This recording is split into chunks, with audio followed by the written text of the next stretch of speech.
Terhormat bapak-bapak, ibu-ibu, salam Pancasila. Saya mengendaki bapak-bapak, ibu-ibu, kalau nanti menonton video saya ini, tolong di subscribe ya, dan di like, kalau bisa kasih komentar. Ini tidak ada biayanya. Sekarang saya mengomentari Yusuf Kala, mantan Presiden RI, bahwa mantan narapidana koruptor tidak boleh nyalek karena extraordinary crime katanya.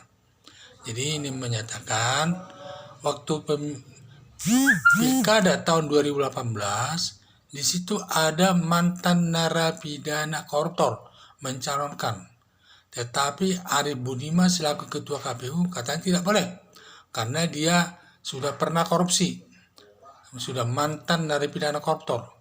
Dan pernyataan Arief Budiman ini didukung Bapak Yusuf Kala selaku wakil presiden saat itu, yang menyatakan hal itu dibenarkannya karena perbuatan korupsi itu katanya perbuatan extraordinary crime, perbuatan kejahatan luar biasa, maka bertindaknya pun harus ordinary crime measure, harus bertindak luar biasa juga. Jadi pernyataannya ini saya tidak sependapat. Jadi kenapa?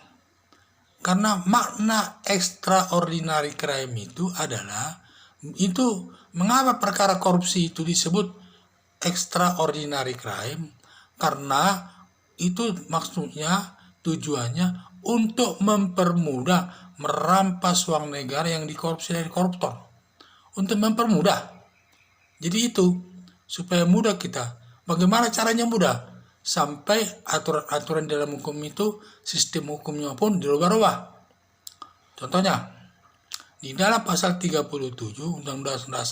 Undang-Undang Nomor 31 Tahun 1999 tentang pemberantasan tindak pidana korupsi telah dijelaskan dalam penjelasannya bahwa untuk mempermudah merampas uang negara yang dikorup dari pihak koruptor adalah dia merubah sistem atau asas hukum pidana.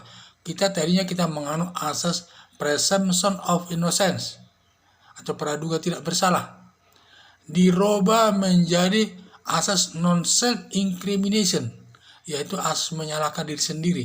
Ini terkait lagi nanti dalam pembuktian terbalik. Pembuktian terbalik bahwa terdakwa harus membuktikan dari mana harta kekayaannya itu.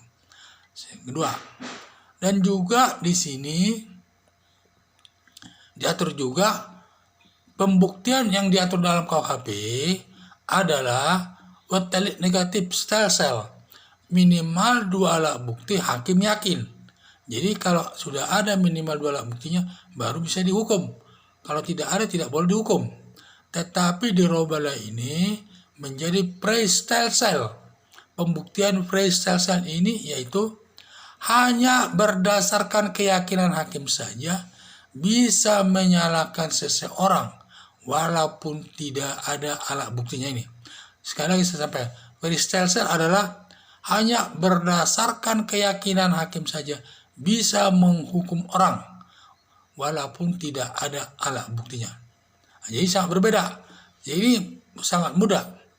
Sangat mudahlah nanti dengan menerapkan asal non self incrimination ini dan juga pembuktian non self incrimination dengan menerapkan non self incrimination ini dengan pembuktian pre-stelsel tentu lebih mudah untuk merampas uang negara dari terdakwa yang mengkorupsi uang negara itu. Jadi itu. Jadi menurut saya inilah maksudnya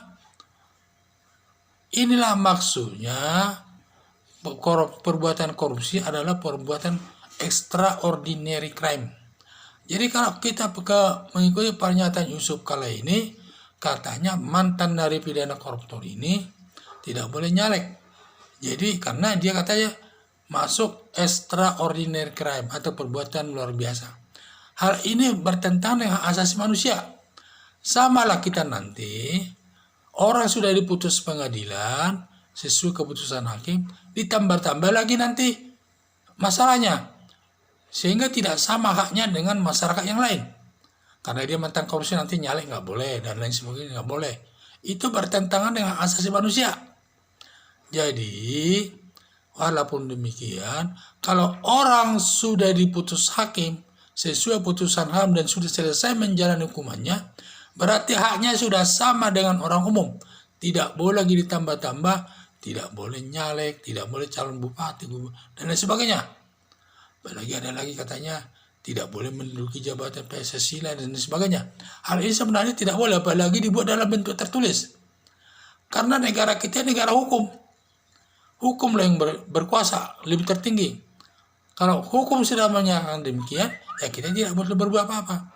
Jadi kalau sudah diputus oleh hakim, berarti haknya orang sudah sama dengan orang lain, sudah bersih dari perbuatan kejahatan.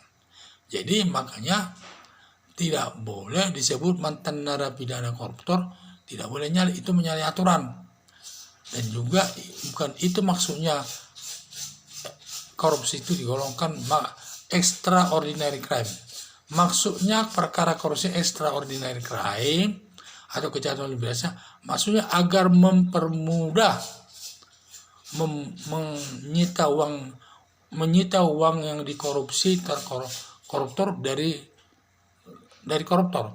Jadi untuk mempermudah merampas uang negara yang dikorupsi para koruptor itu maknanya itu, sehingga diganti asasnya.